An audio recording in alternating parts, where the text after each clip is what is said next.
Hello नमस्कार friend. जैसे कि आपको पता आरआरबी एनटीपीसी की लगातार एग्जाम चल रही है, तो उसमें जीके जीएस के किस तरह के प्रश्न पूछे जा रहे हैं उसका पूरा एनालिसिस हम इस वीडियो के माध्यम से आपके साथ करने वाले हैं। जैसे कि आपको पता आज 15 फरवरी 2021, तो आज के सेकंड शिफ्ट में किस तरह के प्रश्न पूछे गए हैं वही हमने इस वीडियो में शामिल किए गए हैं।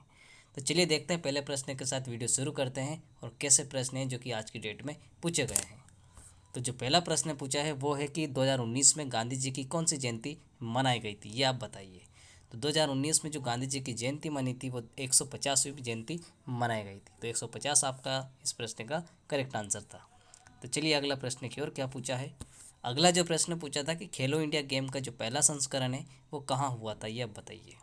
तो जो खेलो इंडिया गेम है इसका जो पहला संस्करण है वो न्यू दिल्ली में स्थित जो कि हुआ था। तो न्यू दिल्ली जो कि आपका इस प्रश्न का करेक्ट आंसर था, जो कि आज की डेट में पूछा गया सवाल है और यही आपको करेक्ट करके आना था।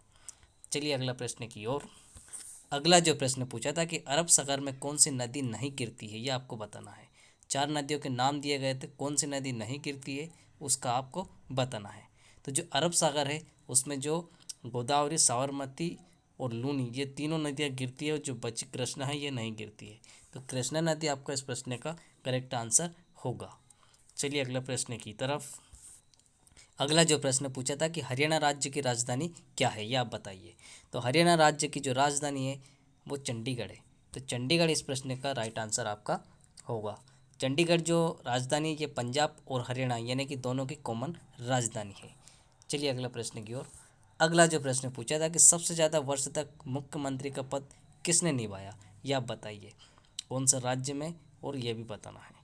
तो सबसे ज़्यादा जो मुख्यमंत्री जो पद निभाने वाले हैं वो है पवन चामलिंग जी, जो कि तीसरे नंबर का जो ऑप्शन है वही आपका इस प्रश्न का करेक्ट आंसर माना जाएगा। और ये कहाँ के हैं, यह है सिक्किम के जो कि मुख्यमंत्री है, इनके द्वारा 24 वर्ष और 5 महीने तक सबसे ज़्यादा कार्यकाल निभाने वाले मुख्यमंत्री बने थे पवन चामलिंग जी, जो कि सिक्किम राज्य के थे।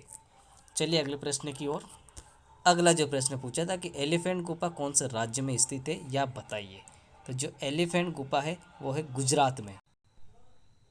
तो इस प्रश्न का आपका जो करेक्ट आंसर होगा वो होगा महाराष्ट्र। महाराष्ट्र एक ऐसा राज्य जहाँ पर एलिफेंट की गुफाएं हैं। चलिए अगले प्रश्न की ओर। अगला जो प्रश्न पूछा कि भारत में सबसे ज़्यादा पाई जाने वाली जो मिट्टी है वो कौन सी है। तो भारत में जो सबसे ज़्यादा जो मिट्टी पाई जाती है वो जलोढ़ मिट्टी है जो कि पाई जाती है। तो जलोढ़ मिट्टी जो कि आपका प्रश्न का इसका करेक्ट आंसर होगा, जो कि पहले नंबर का ऑप्शन दिया है। चलिए अगला प्रश्न क्या पूछा है। अगला जो प्रश्न पूछा था कि कोविड-19 से भारत के कौन से राज्य में पहली मौत हुई थी, ये आप बताइए। तो सबसे पहली मौत कोरोना वायरस के द्वारा हुई थी वो कर्नाटक राज्य में हुई थी। तो कर्नाटक आपका इस प्रश्न का राइट आंसर होगा।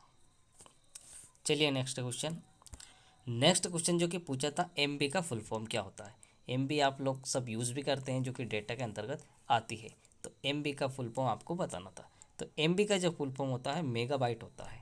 तो मेगाबाइट इस प्रश्न का राइट आंसर होगा आपका, जो कि पहले नंबर का ऑप्शन दिया है, यही आपका करेक्ट होगा। अगला प्रश्न।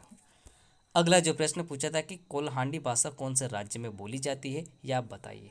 तो जो कोल्हांडी भाषा है ये महाराष्ट्र राज्य में यूज़ की जाती है। तो महाराष्ट्र इस प्रश्न का करेक्ट आंसर आपका होगा। चलिए अगले प्रश्न की तरफ। अगला जो प्रश्न पूछा कि 124वां संविधान संशोधन किसके लिए किया गया था, यह आपको बताना था। तो ये जो 124वां संविधान संशोधन है वो सामान्य वर्ग के जो लोग हैं उनको 10% आरक्षण देने के लिए ये किया गया था। तो इसमें जो पहले नंबर का जो ऑप्शन दिया है वही आपका करेक्ट आंसर होगा। तो 124वां जो संविधान संशोधन है वो सामान्य वर्ग के जो लोग हैं उनको 10% का आरक्षण देने के लिए ये जो संशोधन है वो किया गया था। चलिए अगला प्रश्न क्या पूछा है। अगला जो प्रश्न पूछा है कि सबसे पहले सर्वोच्च न्यायालय के न्यायाधीश कौन बने थे, यह आप बताइए।